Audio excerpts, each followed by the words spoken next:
안녕하세요. 오늘도 사연 살롱을 찾아주셔서 감사합니다. 곧 60을 바라보는 50대 후반 여자입니다. 이제 남편과 결혼한 지도 벌써 30년을 바라보고 있으니 이만하면 겪어볼 수 있는 웬만한 사연에 나오는 시집살이들은 다 겪어봤다고 할 수 있겠네요. 저희 시댁 식구들도 어디 가서 그렇게 호락호락하진 않다는 이야기를 듣는 집안이니까요. 불행 중 다행인지 몰라도 제가 참 성격이 무던한 편이에요.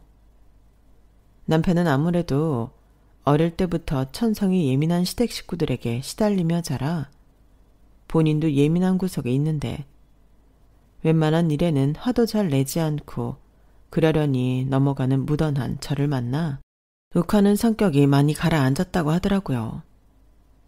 저와 연애를 하는 2년 동안 이때까지 만났던 그 어떤 사람보다 편안함을 느꼈고 이렇게 안정감을 주는 사람과 결혼을 해야 하는구나 느꼈다고 해요. 저 역시 매사에 무던하게 넘어가던 성격이다 보니 섬세함이 떨어지는 면이 있어서 남편과 함께 있는 게 참 재미있었어요. 늘 저와는 다른 관점으로 세상을 바라보고 다양한 시각으로 이야기할 줄 아는 남편이 좋았죠.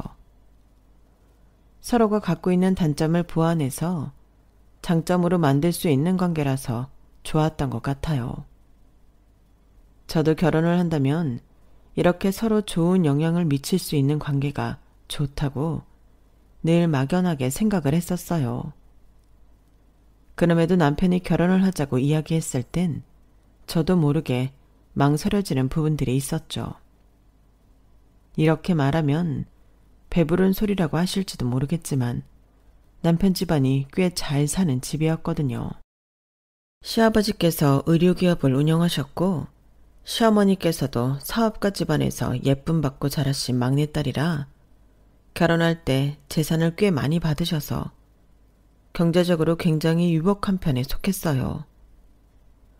물론 1차원적으로 생각했을 때 찢어지게 가난한 집이거나 빚만 잔뜩 있는 집보다는 훨씬 나았지만 문제는 저희 집 쪽이었어요. 그렇게 있는 집일수록 상대방의 가정 형편을 더 따지기 마련이니 제 입장에선 그 부분이 좀 부담스럽더라고요. 저희 집은 아빠께서 초등학교 교사셨고 엄마는 가정주부셨어요.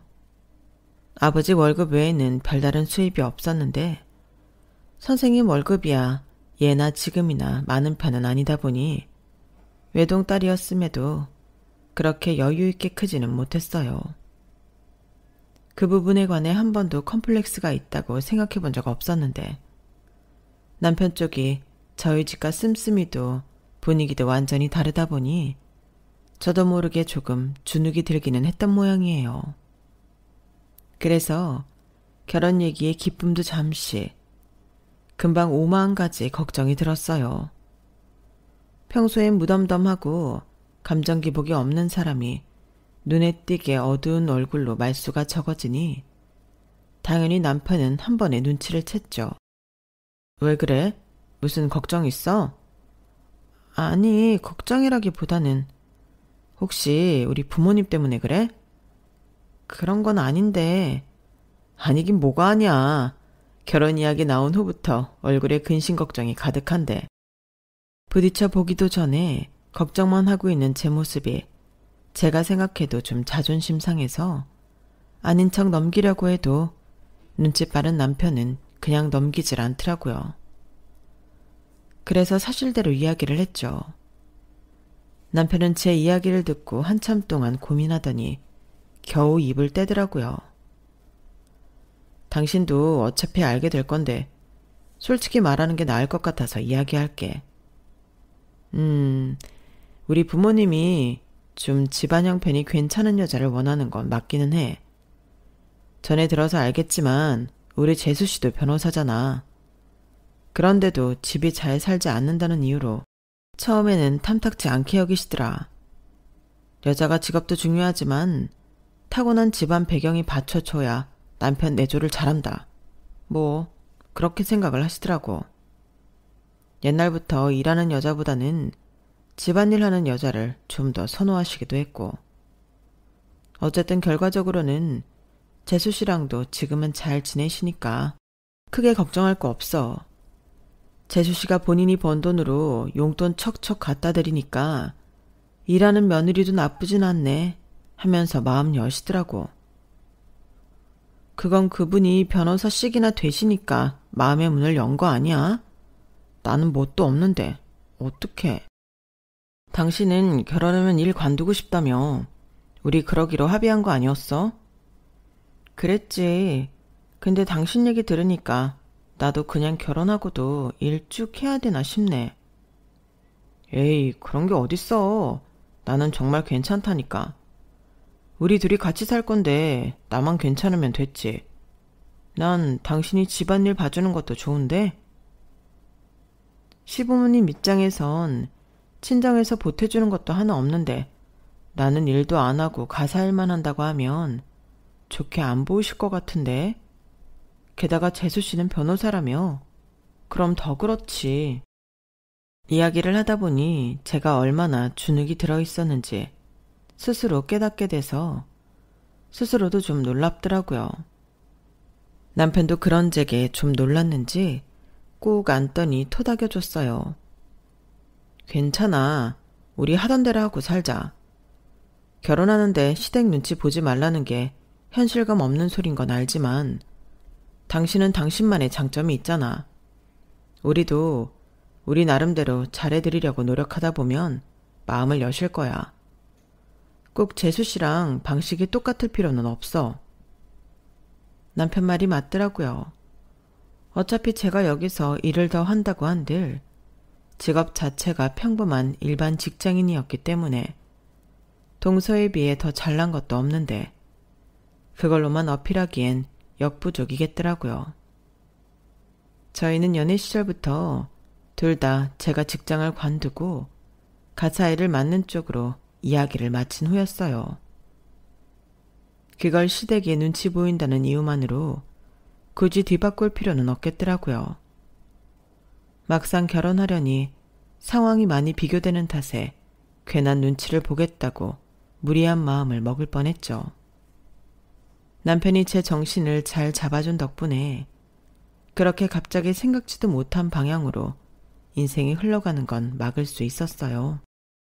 결혼 준비를 하면서 시부모님께서 저를 썩 못마땅해 하시는 티를 내시긴 하셨지만 남편이 어떻게 중재를 잘 해놓은 모양인지 대놓고 반대를 하거나 저를 하대하시거나 하진 않으셨어요. 눈치를 아예 안 주신 건 아니었지만 그럴 때마다 평소에 제 무던한 태도를 떠올리면서 아무렇지 않게 대처하려고 노력했어요.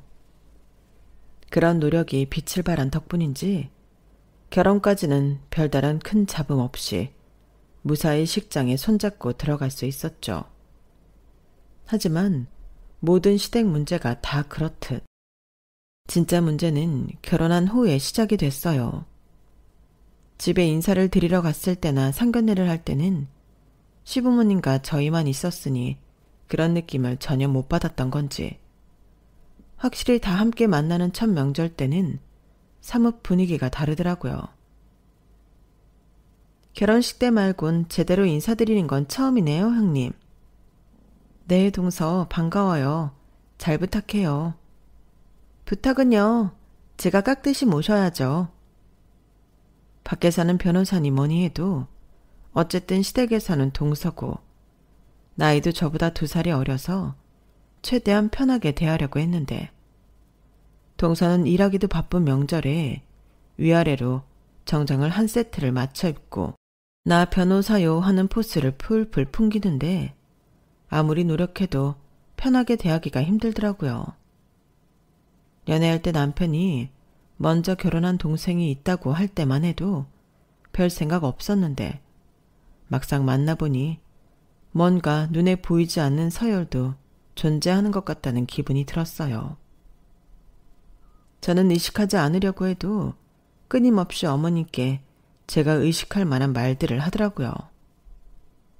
어머님, 큰며느리 생겼다고 저한테 너무 소홀해지시면 안 돼요. 제가 바쁘다고 집안 행사 잘 참석 못하고 이래도 꼭 시간 날 때 어머님한테 용돈도 보내드리고 선물도 보내드리고 다 잘 챙길 거예요. 큰며느리 자주 온다고 큰며느리만 이뻐하시면 저 서운해요.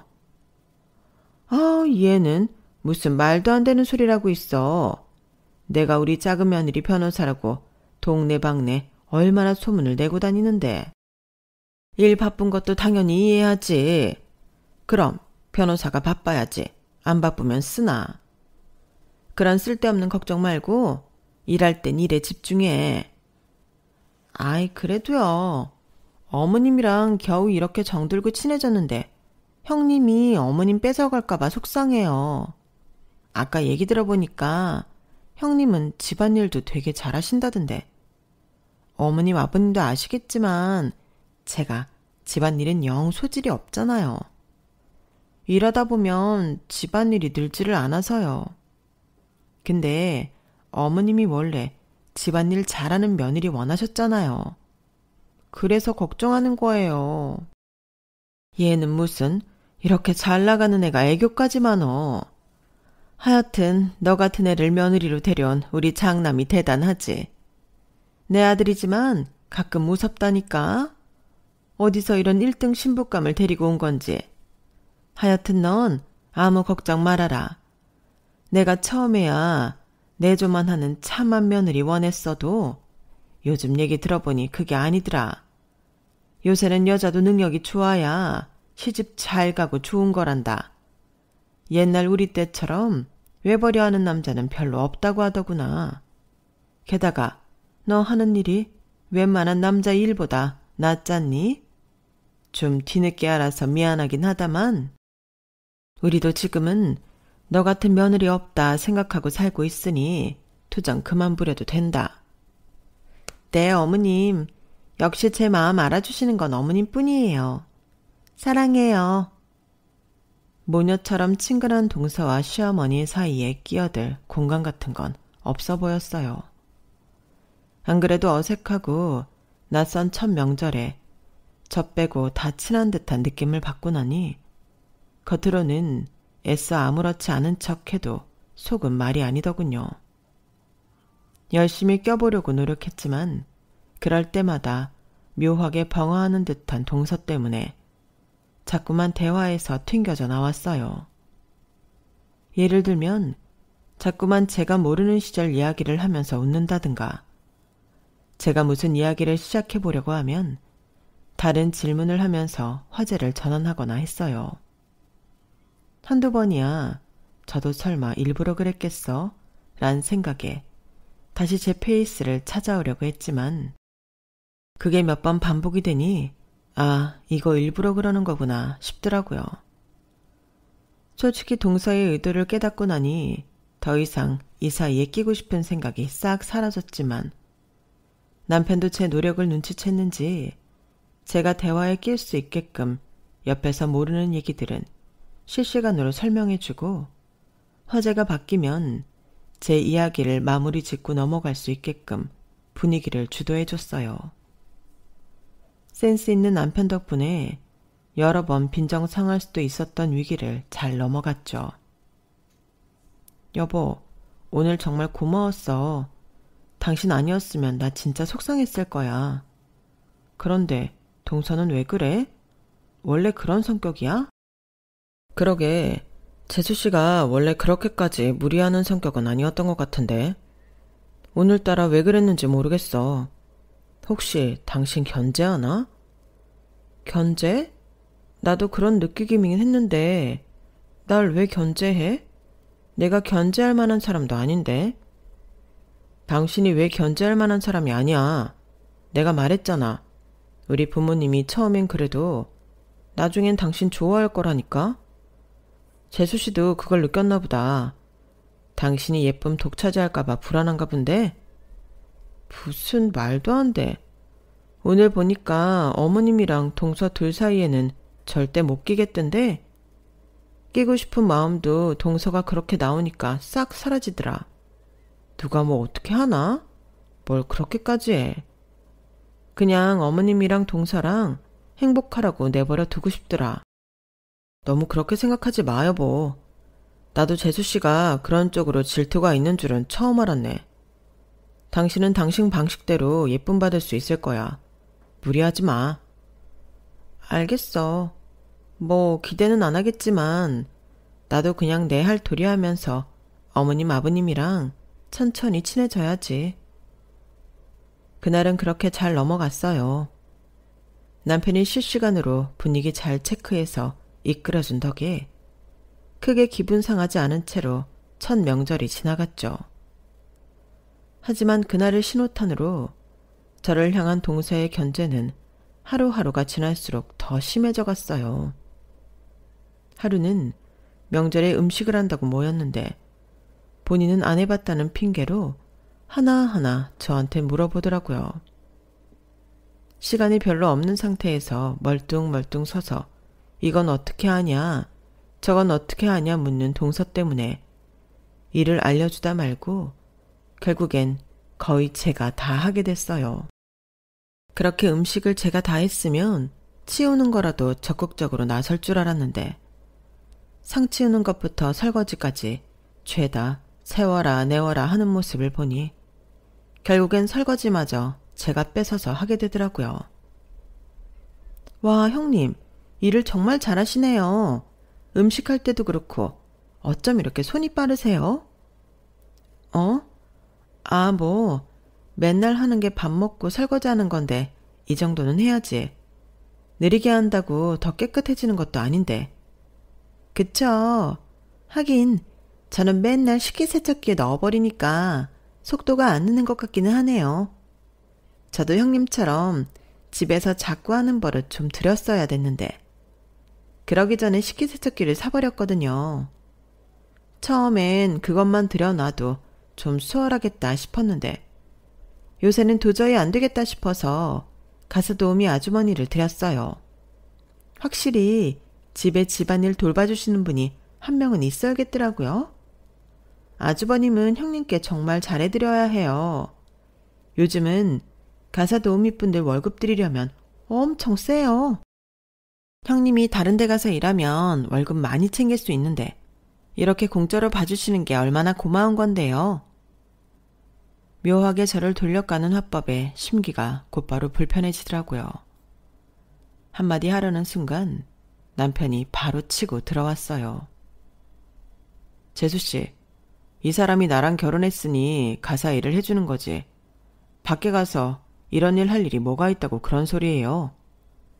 경제활동을 할 거면 이 사람도 멀쩡히 회사 생활하던 사람인데 회사 월급을 타겠죠. 개인한테 돈 받고 일해야 할 만큼 절박한 사람은 아니라서. 그런 말은 내 와이프 능력을 깎아내리는 말 같아서 기분이 좋지는 않네. 어머, 아주버님, 저 그런 뜻은 아니었는데. 워낙에 형님께서 집안일을 손 걷어 붙이고 야무지게 하시니 부러워서 드린 말씀이었어요. 돈 받고 일하는 저희 가사도우미보다 훨씬 전문적으로 꼼꼼히 일하시는 것 같아서요. 이렇게 일하는 분을 제가 고용주로 만났으면 진짜 잘 챙겨줬을 텐데 싶어서. 아주버님, 부럽고 아쉬운 마음의 한 말이니까 너무 안 좋게만 듣지 말아주세요. 기분이 나빠질 때마다 남편이 제 편을 나서서 들어줬지만 역시 말빨로 벌어먹는 직업이라 그런지 능구렁이처럼 그때그때 상황을 잘 피해 나가면서도 끝까지 묘하게 제 신경을 건드리더군요. 여보, 그냥 동서가 그런 말하는 거 내버려 두자. 나도 기분 나빠져서 당신이 나서주는 거 고맙긴 했는데 그럴수록 우리만 바보 만들고 예민한 인간들 취급받는 것 같아서 그것도 기분이 좋지는 않더라. 저런 사람은 그냥 무대응하는 게 좋을 것 같아. 우리가 반응 안 하면 재미없어서라도 좀 덜 그러지 않을까? 그래, 그게 좋겠다. 근데 가만히 있자니 나도 화가 나서 그렇지. 무슨 의도로 이야기하는지 뻔히 다 보이는데. 아무튼 우리 가족도 형도 그렇고 보는 눈 참 없어. 저런 사람이 뭐가 좋다고 온 가족이 다 어화둥둥 하는지. 왜? 나한테 심술 부려서 그렇지 시부모님 입장은 이해되는데 직업도 좋고 애교도 많고 싹싹하잖아. 내가 어머님 아버님이었어도 무뚝뚝하고 뭐 하나 없는 나보단 동서 이뻐했겠다. 사람 마음이 어쩔 수 있나. 그런 소리 하지 마. 나는 당신이 훨씬 사람 괜찮아 보이는데. 하여간 우리 식구들은 보석을 알아주는 눈이 없다니까. 그렇게 말해주니까 기분 좋네. 난 괜찮아. 시댁 식구들이야 당신 때문에 사이좋게 지내보려고 하는 거지. 동서가 나한테 저러는 건 내가 신경 안 쓰면 그만이긴 해. 고마워 여보. 동서의 계속되는 견제 때문에 제가 영 시댁 분위기에 적응을 못한다고 느꼈는지 남편이 섬세하게 신경을 많이 써줬지만 그런다고 시댁이 편해지지는 않더라고요. 남편이 매번 이렇게 저를 챙기는 것도 꽤나 피곤한 일일 것 같아 남편에게도 애써 괜찮은 척 했어요. 말한 대로 동서 심술이야 눈에 훤히 보이는데 무시하면 되겠다 싶었거든요. 하지만 제가 무시할 수 없는 건 시어머니의 차별이었어요. 동서가 어머님께 물량공세를 펼치고 가진 애교를 떨 때마다 묘하게 어머님께서는 제게 냉담해지셨거든요. 어머님, 오늘 제가 사온 과일을 좀 드셔보세요. 완전 싱싱한 걸로만 사왔다니까요. 이렇게 이쁘게 포장된 바구니로 사오면 더 비싼 거 아시죠? 아, 그러게. 그냥 대충 사오지. 뭐 또 저런 걸로 사왔어. 매번 미안하게.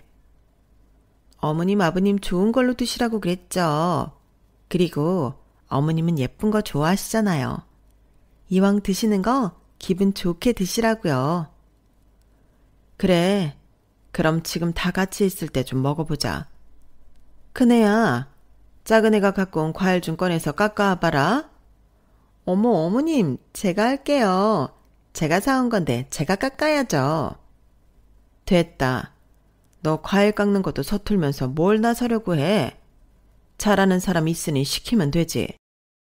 아, 그런가요? 하긴 이런 건 전문인 사람이 하는 게 낫겠죠? 그럼 형님, 예쁘게 잘 부탁드려요. 동서가 워낙 본인은 가사일을 못하고 저는 가정주부라는 인식을 시댁에 심어놓은 터라 그런지 조금이라도 일을 할 일이 생기면 어머님은 저부터 찾아서 시키더라고요. 동서가 저보다 서툴 수밖에 없다는 건 알겠지만 이런 식으로 매번 저한테만 일을 시키면 동서는 언제 일이 늘고 언제 같이 일을 하나 싶어서 답답하더라고요. 하루는 못 참고 동서가 없는 자리에서 제 속마음을 잘 말씀드렸는데 이야기를 마치기도 전에 어머님이 역정을 내셨어요. 아니, 그래서 지금 네가 하고 싶은 말이 작은 며느리도 일 좀 시켜라. 뭐 그런 거야? 멀쩡한 가정주부 두고 밖에서 일하는 애한테 기어이 무슨 일이라도 하나 더 시켜야 네 직성이 풀리겠냐? 집안의 큰 며느리가 돼서 떠맡을 수 있는 건 떠맡고 살아야지. 그렇게 하나하나 갈구기 시작하면 안 그래도 바쁜 작은 애가 시대골 맛이 나겠니? 살다 보면 다 너도 법적으로 도움을 받을 날이 있다. 그럴 때 또 우리 작은 며느리가 얼마나 힘이 되어주고 든든하겠어. 서로 도울 수 있는 분야에서 돕고 사는 게 가족이야. 오늘 얘기는 못 들은 걸로 해줄 테니 애 앞에서 티내지 말고 지금까지 해왔던 것처럼 눈치껏 알아서 잘해라. 알겠니?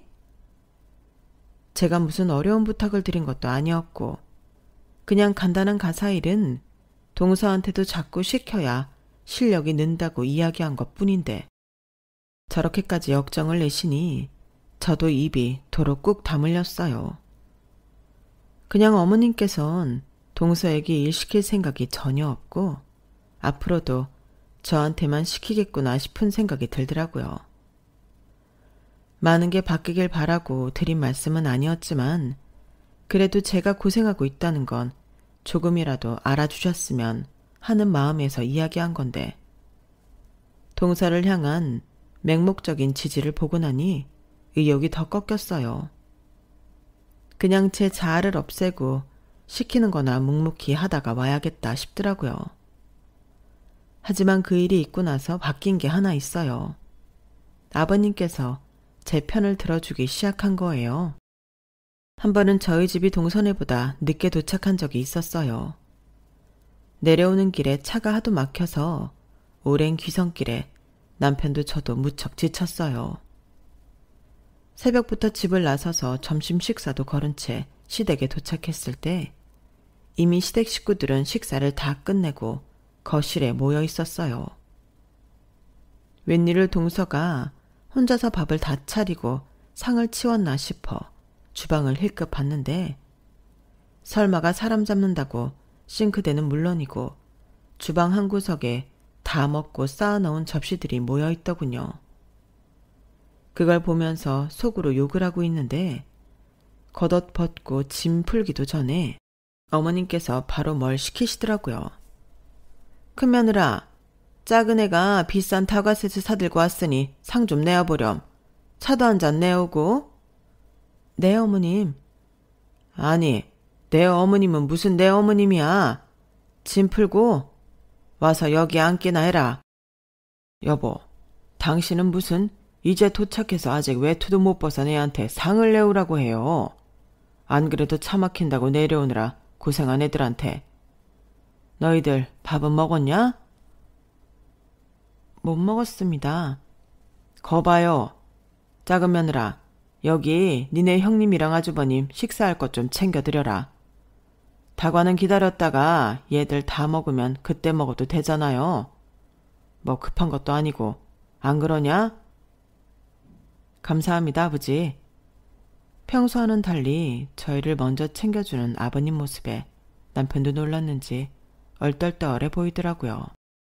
저 역시 마찬가지였지만 기분은 좋더라고요. 한 방 먹은 듯한 동서의 얼굴을 보니 몸은 피곤해도 마음만은 속이 다 시원했어요. 아버님의 배려 덕분에 저희는 천천히 짐을 풀고 식사까지 마칠 수 있었어요. 다 먹고 나니 아까 어머님께서 시키신 게 생각이 나서 벌떡 일어나 상을 정리했어요. 다과 내올게요, 어머님. 다과도 작은 애야. 네가 좀 내와라. 늘 차려만 오는데 받아 먹을 때도 있어야지. 이렇게 서로 힘들 때 돕고 살라고 가족이 있는 거 아니냐? 평소에 작은 며느리 바쁘다고 네가 많이 했으니 피곤할 때만이라도 좀 차려다 주는 거 얻어먹고 뒷정리하는 거나 같이 하면 되지 않겠니? 아유, 그래도요, 아버님. 말 들으래도 그렇게 자꾸 나서서 일하면 다 너 시켜도 되는 줄 알고 너만 잡고 시킨다. 여보, 무슨 말을 그렇게 해요? 내가 언제 쟤만 잡고 시켰다고 그래?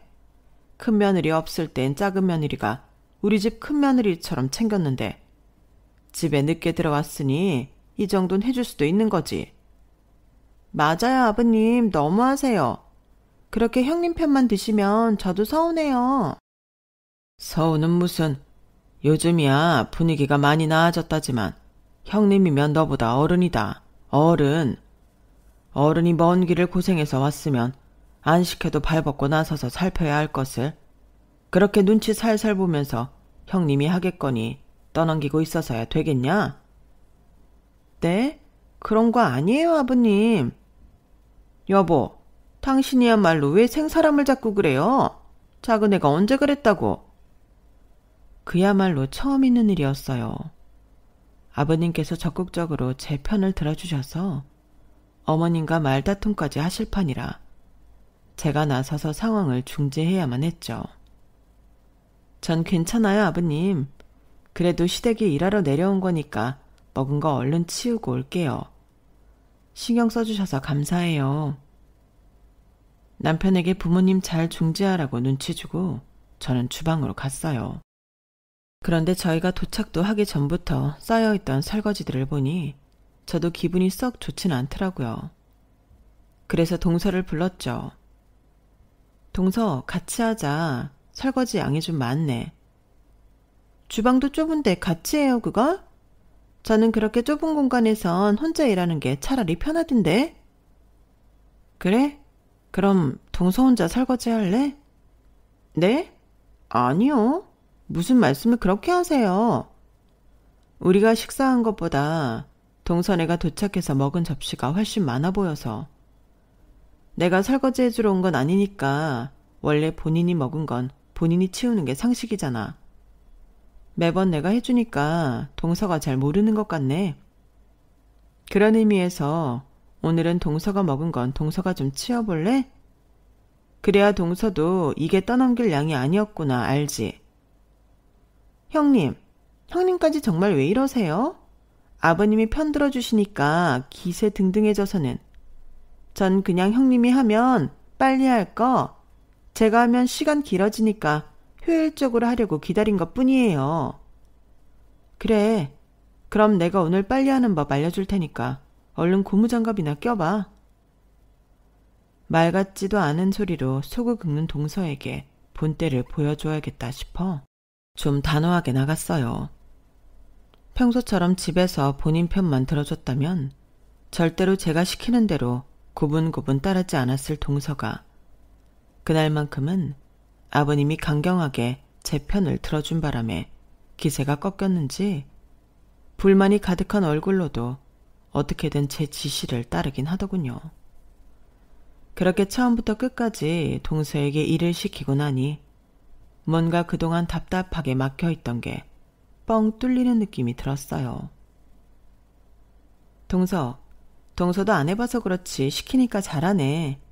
앞으로 시댁에서 만날 때마다 내가 집안일 좀 알려줄게. 그럼 동서도 요령 생기고 집안일 늘고 좋잖아. 그러게 미리미리 해놨으면 고생 안 해도 될걸. 동서는 처음 해보는 시집살이 아닌 시집살이에 혼이 나가 보이더라고요. 고개도 대충 끄덕이는 척하더니 기분이 상했는지 저한테 별다른 반응도 없이 방에 들어가 버렸어요. 그 다음날 동서는 급한 일이 생겼다며 서방님도 내버려 두고 먼저 서울로 올라가 버리더군요.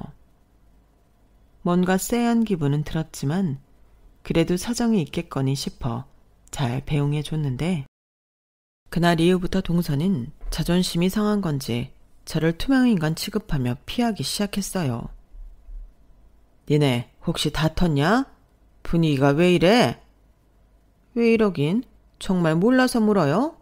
당신이 큰 며느리 편만 드니까 우리 작은 며느리가 속이 상해서 그런 거 아니에요? 뭐? 평소에 맨날 이쁨만 봤던 애가 싫은 소리 좀 들었다고 금방 토라져? 내가 못할 소리 한 것도 아니고 형님한테 형님 대접하라고 한 게 뭐 그리 속상할 일이야? 아, 그래도 밖에 나가면 다들 변호사님 하면서 떠받들어 줄 텐데 자존심이 상하지 안 상하겠어요? 당신도 이럴 때 보면 참 무심하다니까. 밖에서나 변호사지 무슨. 그동안 집에서도 그렇게 떠받들어 줬으면 된 거지. 더 이상 어떻게 떠받들어 줘야 해? 우리라도 서열 확실하게 안 잡아주면 오히려 며느리들끼리 더 싸운다니까.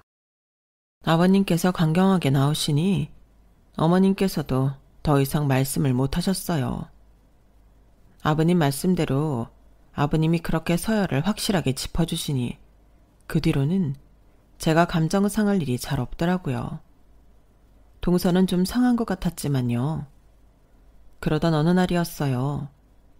갑작스럽게 아버님의 교통사고 소식이 날아왔죠. 아버님께서 차에 치이시는 걸 실시간으로 목격하신 어머님 역시 충격으로 쓰러지셨고 저희가 연락을 받았을 때 아버님은 이미 중환자실에 계신다고 하시더라고요. 너무 놀란 마음에 하던 일 다 팽개치고 곧장 병원으로 갔는데 더 충격적인 소식을 들었어요. 아버님께서 식물인간이 되셨다는 이야기였어요. 세상에. 시댁에서 저를 누구보다 잘 챙겨주셨던 분위기에 의사에게 소식을 듣자 저도 눈물이 펑펑 쏟아지더라고요. 한참을 기절하셨다가 깨어나신 어머님께서도 이 사실을 받아들이지 못하셨어요. 뭐라고요? 말도 안 돼. 지금 우리 남편이 식물인간이란 소리예요?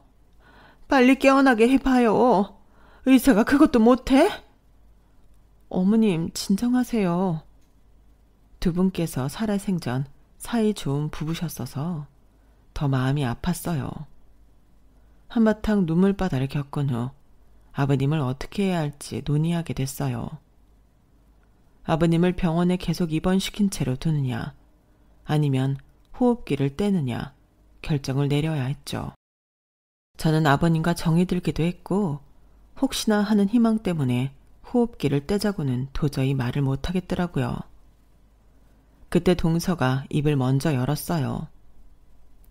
어머님, 좀 속상하셔도 호흡기를 떼는 게 맞을 것 같아요. 뭐라고?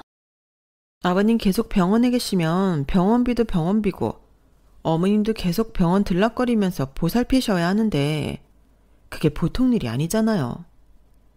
식물인간 되시면 깨어날지 말지 확신도 없고 깨어난 비율도 적은데 기약도 없는 일에 시간과 비용을 들이기엔 어머님 인생도 아깝잖아요. 넌 어떻게 그런 소리를 그렇게 쉽게 하니? 네 남편이 식물인간이 되어도 그렇게 생각할 거냐? 난 호흡기 못 댄다. 혹시나 이 사람이 깨어나기라도 하면 그럼 우리가 죽인 거야. 난 내 손으로는 절대 이 사람 못 보내. 그러지 마시고 좀 현실적으로 생각해 보세요, 어머님. 어머님이 아무리 아버님 보살피러 왔다 갔다 한다 한들 저희라고 편할 것 같으세요? 저희도 어머님 병원 다니시는 거 케어해야 하는데 힘들잖아요. 살 사람은 살아야지. 그런 말도 있잖아요. 서로 힘들어지는 것보단 어차피 보내드릴 거 깔끔하게 보내드리는 게 나아요. 저도 정말 이런 말 하는 거 마음 좋지 않은데 모두를 위해서 하는 말이에요. 큰며느리 너는 어떻게 생각하냐? 너도 작은 애 말이 맞다고 생각하냐? 동서 말도 틀린 건 아니지만 저도 호흡기 떼는 건 너무 이르다고 생각해요. 정말 만회하나긴 하지만 아버님이 정말 깨어나기라도 하시면 어떡해요. 그 희망이 작은 건 아는데 그래도 포기가 안 돼요. 아버님이 이대로 돌아가신다는 것도 상상이 안 되고 일단은 케어할 수 있는 데까진 서로 케어를 하면서 아버님 지켜보면 어떨까 싶어요. 형님이 한가하니까 그런 소리가 나오시죠. 저는 매일 사는 게 바쁜데 아버님 케어까지 못해요. 그냥 아프신 거면 하겠는데 이렇게 아무 가망도 없이 호송세월 보내는 짓을 어떻게 하라는 거예요? 다들 좀 냉정하게 생각하세요. 식물인간이 깨어날 확률이 몇 %나 된다고 이러세요? 아무리 그래도 좀 그렇잖아, 동서. 동서 바쁜 건 우리도 잘 아니까 부담 많이 안 줄게. 내가 많이 케어할 테니까 당장 호흡기를 떼지는 말자. 마음의 준비도 안 됐는데 이대로 아버님 보내드리면 좀 후회할 것 같아서 그래.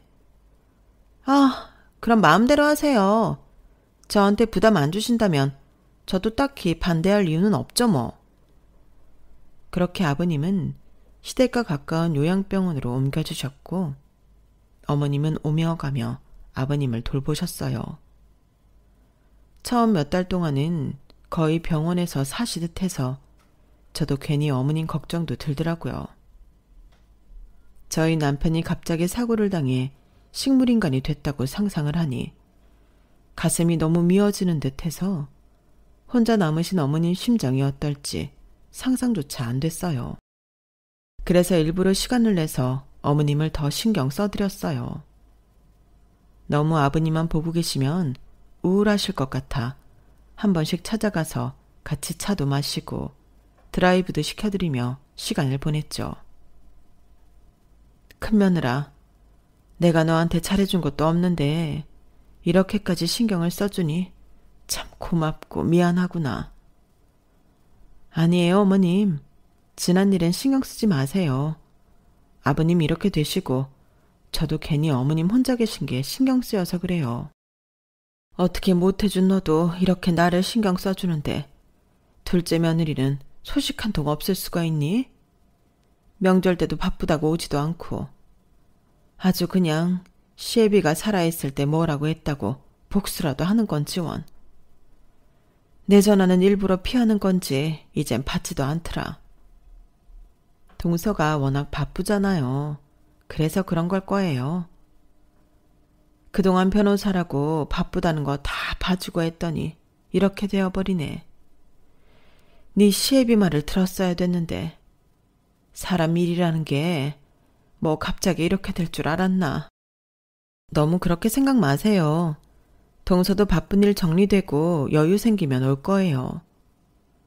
하지만 애써 위로 드렸던 것이 무색하게도 동서는 아버님이 쓰러지신 후 시댁과는 거의 연락을 끊었어요. 동서가 연락을 끊으니 서방님 역시 시댁에 오는 발걸음이 끊기더라고요. 만나면 동서 안부만 묻는 게 불편했는지 점점 서방님마저 핑계를 대며 시댁에 오는 횟수가 적어지기 시작했어요. 처음엔 좀 불만이었지만 남편을 보니 저까지 불만을 갖기 시작하면 남편 입장이 난처할 것 같아 이왕 가는 거 좋게 마음을 먹기로 했어요. 시아버지께서 절 워낙 잘 챙겨주시고 차별 없이 아껴주셨기 때문에 감사한 마음 때문이라도 동서네와 상관없이 저는 제 할 도리를 하기로 했죠. 어머님도 그런 제 마음을 아셨는지 점점 마음의 문을 열어주시기 시작했어요. 그렇게 아버님이 쓰러지신 지 20년이 다 되어갈 쯤 어머님께서 먼저 이야기를 꺼내시더군요. 이제는 이 사람을 보내줄 때가 된 것 같다. 식물인간이 된 아버님을 모시고 지낸 지도 오래되어서 이제는 일상처럼 느껴졌는데 어머님께서 드디어 마음 정리를 하신 것 같아 내심 놀랐어요. 아직도 아버님 이야기만 하면 입가에 미소가 피었다가도 슬퍼하시는 어머님을 보며 아직도 아버님을 보내드릴 때가 되지 않았구나 느꼈었거든요. 괜찮으시겠어요, 어머님? 20년 가까이 기다렸는데도 안 일어나는 걸 보면 이 사람도 원하지 않는 것 같구나. 이대로 붙잡고 있는 것보다 보내주는 게 이 사람도 편할 것 같아. 내가 괜한 미련으로 여러 사람 고생시키는 것 같구나. 그동안 참 미안했고 고마웠다. 아무리 시간이 20년이나 지났다고 한들 어머님 입장에선 정말 쉽지 않은 결정이신 게 느껴졌어요. 같은 아내 입장으로서 어머님이 참 안타까워서 꼭 안아드렸죠. 병원에서 아버님 호흡기를 떼는 날 어머님은 참 많이 우셨어요. 참 너무하게도 그 자리에조차 서방님과 동서는 없었어요. 두 사람은 장례식 소식을 전하니 그제서야 부랴부랴 내려왔죠. 20년 만에 본 동서는 못 본 새에 나이도 많이 들었지만 참 표독스러워졌더라고요. 어쩌다 한번 시댁에 와도 동서 소식조차 알려주지 않고 휙 다시 올라가 버리는 도련님 덕분에 어떻게 사는지도 모르고 지냈는데 그동안 어떻게 살았는지 인상이 많이 바뀌었더라고요. 동서 오랜만이네. 그동안 잘 지냈어? 형님, 그동안 참 고생 많으셨어요. 이야기는 전에 들었는데 바빠서 와볼 수가 있어야 말이죠. 아버님 돌아가시니까 이제야 뵙네요. 그러게 좀 오지 그랬어. 나는 동서도 어떻게 된 줄 알았잖아. 그래도 남편 보내서 주기적으로 생존 신고는 한 걸로 아는데요. 아버님도 쓰러지신 마당에 서로 뭐 좋을 거 있다고 자주 보고 지내요. 분위기도 흉흉한데. 그래도 어머님 아버님 쓰러지시고 참 많이 외로워하셨어. 어머님이 동서 얼마나 예뻐했는지 동서가 더 잘 알잖아. 그런데 어떻게 그렇게 발걸음을 뚝 끊어버릴 수가 있어? 어머님이 돌아가셨으면 저도 챙겼겠죠. 그런데 아버님은 살아생전 저 구박만 하셨잖아요. 뭐 좋다고 가요? 뻔뻔한 태도에 정말 기가 막혀서 말이 안 나오더라고요. 더 이상 말을 섞으면 화가 날 것 같아 꾹 참고 장례를 치렀어요. 어느 정도 정리가 된 후 아버지 쪽 변호사가 유언장을 읽어주는데 저희 쪽에 더 재산을 많이 남기셨더라고요. 장남이라고 조금 더 챙겨주신 건가 싶은 정도로 금액적으로 큰 차이는 아니었는데 동서가 바로 발끈하더라고요. 아니, 그쪽 동네 아파트가 땅값 더 비싼 거 뻔히 아는데 그걸 형님 내준다고요? 이건 좀 기분이 그렇네. 형님, 받은 집은 팔아서 정확히 반반 나누시죠?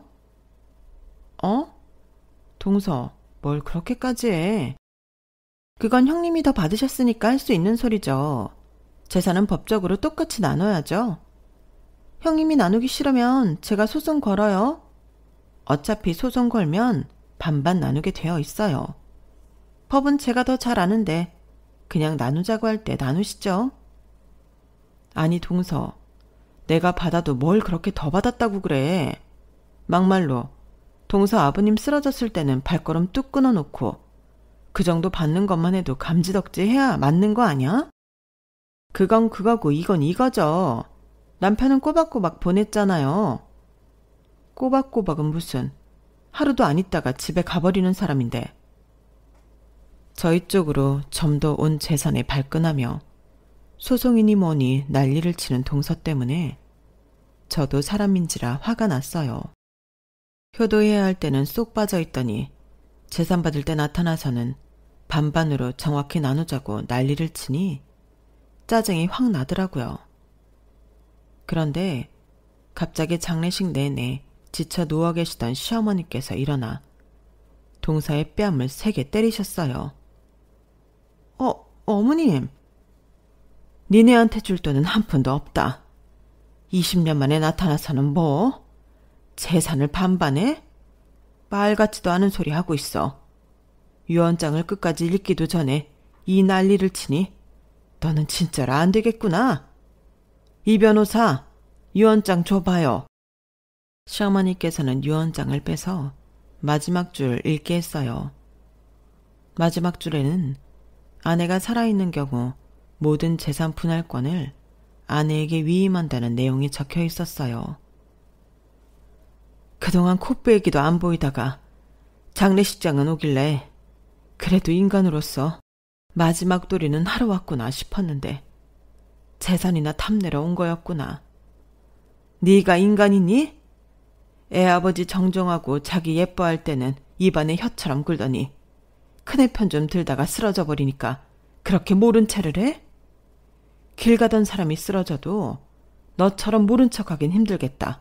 너 같은 애한테 아까운 내 남편 재산 단 한 푼도 못 주니까 그렇게 알아.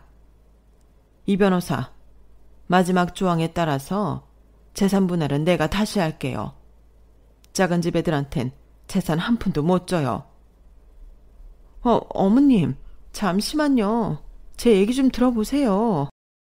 시끄러워. 그동안 잘할 기회가 얼마나 많았는데 이제 와서 시간을 달래. 니네한테 떨어질 건 단 한 푼도 없으니 그렇게 알아. 어머님은 화가 나셔서 아버님의 재산을 저희 집과 반반 분할하셨어요. 저희에게 마음의 문을 연 건 알았지만 그렇게까지 생각해주고 계실 줄은 몰랐는데 너무 감사하더라고요. 동선에는 아니나 다를까 재산을 받지 못하게 되니 다시 연락이 끊기더라고요. 이러다가 어머님 돌아가시면 나타날까봐 무섭긴 하지만 어머님께서는 돌아가신 후에도 동선애가 재산을 탐하지 못하게 단단하게 조치를 취하시겠다고 하셨어요. 그래도 20년 동안의 노력이 헛되지 않게 알아주셔서 참 감사하더라고요. 지금은 저희 부부가 어머님을 주기적으로 만나 뵙고 잘 해드리고 있답니다. 가끔 와서 어색하게 있다 가던 서방님도 이제 아예 안 오니 오히려 편하네요. 이러다 또 언제 재산을 노리고 나타날지 모르지만 지금은 어머님이 주신 재산으로 여유가 더 생겨 어머님께 효도하며 행복하게 지내고 있어요. 어머님과 시간을 보낼 때마다 뭣도 없을 때부터 저를 예뻐해 주신 아버님이 너무 생각나긴 하더라고요. 같이 계셨다면 얼마나 좋았을까. 살아 계셨을 때 좀 더 잘해드릴 걸 하는 후회를 어머님께 더 잘해드리면서 풀고 있네요. 아버님도 하늘에서 저희를 잘 지켜봐주고 계시겠죠? 제 사연은 여기까지입니다.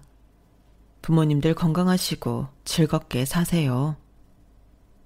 여러분, 사연 댓글에 응원과 현명한 조언 부탁드려요.